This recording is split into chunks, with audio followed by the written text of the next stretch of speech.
دو ریاستی حل middle asset کے اندر عام طور پر مسلم دنیا یہ سوچتی ہے کہ جیسے ہی فلسطین کا مسئلہ حل ہوگا تو اس کی بنیاد اسی پہ ہوگی کہ سائڈ بائی سائڈ دو ریاستیں، ایک فلسطینی ریاست ہو اور ساتھ اسرائیل بھی رہے، تو دونوں کو ایگزسٹ کریں، پھر ہم یہ اس خطے کے اندر دیرپا امن جو ہے اس کو دیکھ سکتے ہیں۔ لیکن آج نیتن یاہو کی جو ٹرمپ سے میٹنگ تھی اس کے اندر اس نے ایک چیز کے اوپر بڑا اپنا موقف تو ایٹ لیسٹ دے دیا، کل کو کیا ہوگا پتہ نہیں ہے۔ اس نے کہا یہ سیکیورٹی والا جو معاملہ ہے نا، اس میں تو فلسطینیوں کو کوئی رول نہیں ہو سکتا، وہ باقی چیزوں میں اٹانومی لے لیں، لیکن جو سیکیورٹی ہے یہ ہولی سولی یہ اسرائیل کے پاس رہے گی تاکہ اسرائیلی ریاست کو خطرہ نہ ہو۔ ایک تو ان کے علاقوں کے اوپر قابض ہے، ابھی صرف اس واقعے کے اندر مور دین 57,000 جو فلسطینی ہیں جن کی شہادت ہو چکی ہے، ہسپتال ہوں، بچے ہوں، سکول ہوں، مائیں ہوں، پریگننٹ مدرز ہوں، کوئی بندہ اس کی بمباری سے محفوظ نہیں ہوا، لیکن اس کو خطرہ ہے،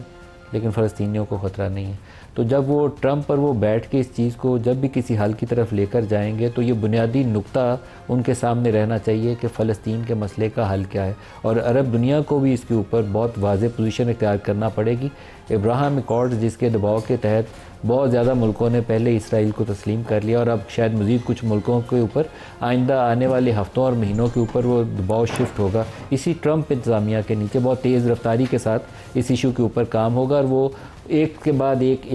ایک سعودی عرب سے سٹارٹ کر کے باقیوں کی طرف دباؤ شفٹ ہوگا، لیکن اس کے اوپر مسلم دنیا کو ایک اصولی اور طاقتور پوزیشن اختیار کرنی پڑے گی، ادروائز یہ مسئلہ نہ کبھی حل ہوگا، اور باری باری جیسے پہلے مار کھاتے گئے، کبھی سیریا کو مار پڑی، کبھی یمن کو پڑی، کبھی لیبیا کو پڑی عرب سپرنگ کے نام کے اوپر، تو باقیوں کو بھی ایسی مار پٹے گی، لیکن ان کا کوئی پرسانہ حال نہیں ہوگا۔ ایک پوزیشن اختیار کرنی پڑے گی اور سب کو مل کر ہاتھ ملانا پڑے گا اور کچھ اصول وضع کرنے پڑیں گے، اور بنیاد اس کی فلسطینی ریاست سے ہونی چاہیے۔ لیکن نیتن یاہو کا موقف یہ ہے کہ اگر فلسطینی ریاست بن گئی تو اس سے اسرائیل تباہ ہو جائے گا، یہ اس نے لفظ استعمال کیے ہیں۔ تو فلسطین تو ان کا، فلسطینی ریاست تو فلسطینیوں کا حق ہے، جگہ ان کی ہے، ملک ان کا ہے، قابض یہ ہے، تو اگر سائیڈ بائی سائیڈ بھی نہیں کو ایگزسٹنس اس کو قبول، تو پھر اس کے لیے باقی ممالک کو ایک پوزیشن اختیار کرنی پڑے گی۔ ٹرمپ نے پاکستان اور انڈیا کی جنگ بندی کے حوالے سے کوئی 14-15 دفعہ وہ پہلے دہرا چکے ہیں، آج ایک دفعہ پھر اپنا ایک بیانیہ دہرایا۔ ٹرمپ کہتے ہیں کہ میں نے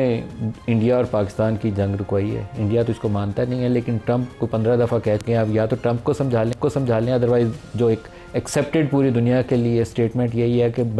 واشنگٹن نے میڈیٹ کروائی ایک سیز فائر اور دونوں کو قائل کیا، دہلی کو بھی اور اسلام آباد کو بھی، جنگ بندی کے اوپر آئیے۔ اور ٹرمپ آج یہ کہہ رہے ہیں کہ میں بھی وہ ایک نیوکلیئر سٹیج پہ تھے، نیوکلیئر والا جو کنفرنٹیشن تھی اس کے قریب تھے، تو اس سٹیج کے اوپر وہ کریڈٹ لیتے ہیں کہ میں نے جنگ بندی کرائی۔ پہلے پاکستان نے نوبل پیس پرائز کے لیے ٹرمپ کو نامینیٹ کیا تھا، آج اس کا دوسرا سٹیپ یہ ہے کہ آج نیتن یاہو نے، میں نہیں چاہوں گا زندگی میں کبھی کوئی ایسی سٹیج آئے کہ پاکستان اور اسرائیل کا نام اکٹھے آئے، لیکن آج نیتن یاہو نے ان کو نوبل پیس پرائز کے لیے اسی میٹنگ میں جہاں ان کے ساتھ وہ عشائیے میں بیٹھے ہوئے تھے، ایک لیٹر ان کے سامنے رکھا کہ ہم آپ کو پیس پرائز کے لیے، ابراہیم ایکارڈز کے لیے جو آپ کا رول ہے، اس لیے آپ کو پیس پرائز کے لیے نامینیٹ کر رہے ہیں۔ تو آج کے اس پروگرام میں مڈل ایسٹ کے سولوشن کے اوپر بھی ابراہیم ایکارڈز کا کیا بننا ہے، اور پاکستان اور انڈیا کا پیس کتنا دیر پائے اور اس میں امریکہ کیا رول ادا کرے گا، اس کے اوپر بات کریں گے۔ خرم صاحب، سب سے پہلے آپ بتائیے گا جی، ابراہیم ایکارڈز کے اوپر آج انہوں نے اس کو نوبل پیس پرائز کے لیے نامینیٹ کیا، بہت سے مسلم ممالک ٹرمپ کے پہلے دور کے اندر اس دباؤ میں اسرائیل کو تسلیم کر چکے ہیں، یو اے ای ہمارے سامنے بڑی روشن مثال ہے اس کی، باقی ملکوں کے اوپر مجھے لگتا ہے سعودی عرب سے سٹارٹ ہو کے یہ دباؤ شفٹ ہونے لگا، کیا دیکھتے ہیں آپ، کیسے ہوگا یہ سفر آگے؟ جی، سفر تو تبھی بڑھے گا اگر 2 اسٹیٹ سلوشن آئے گا، تو یہ پاکستان کی آفیشیل 2 ریاستی حل ہے، جب تک وہ نہیں آتا تو پاکستان، اگر صدر ٹرمپ کی زبان استعمال کر لیں تو پاکستان کو اس میں کیا ملے گا؟ تو لہٰذا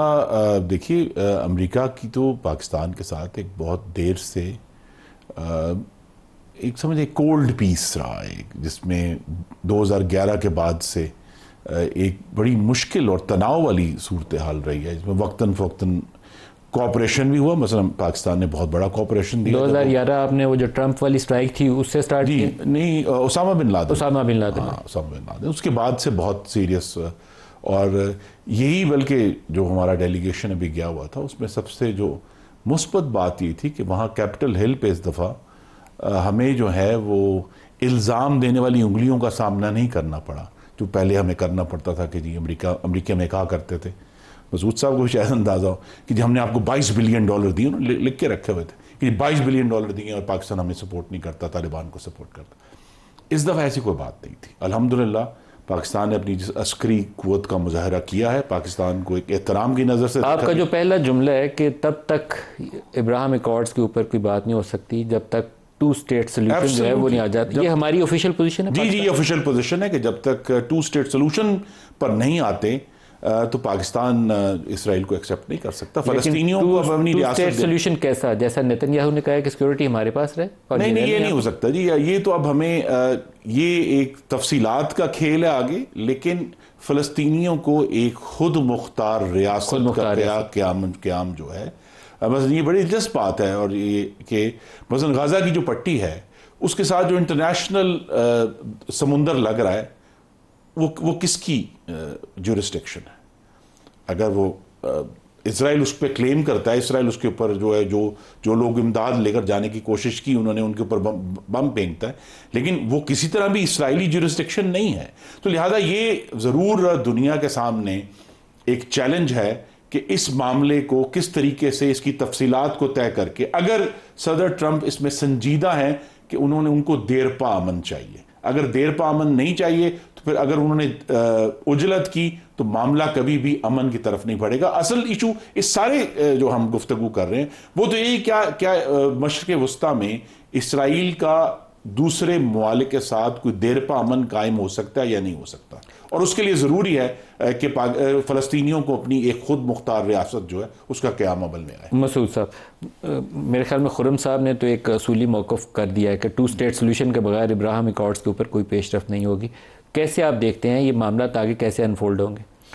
دیکھیے حالات بڑی تیزی سے تبدیل ہو رہے ہیں اور اس وقت جو نگاہیں وہ سب سعودی عرب کی طرف ہیں.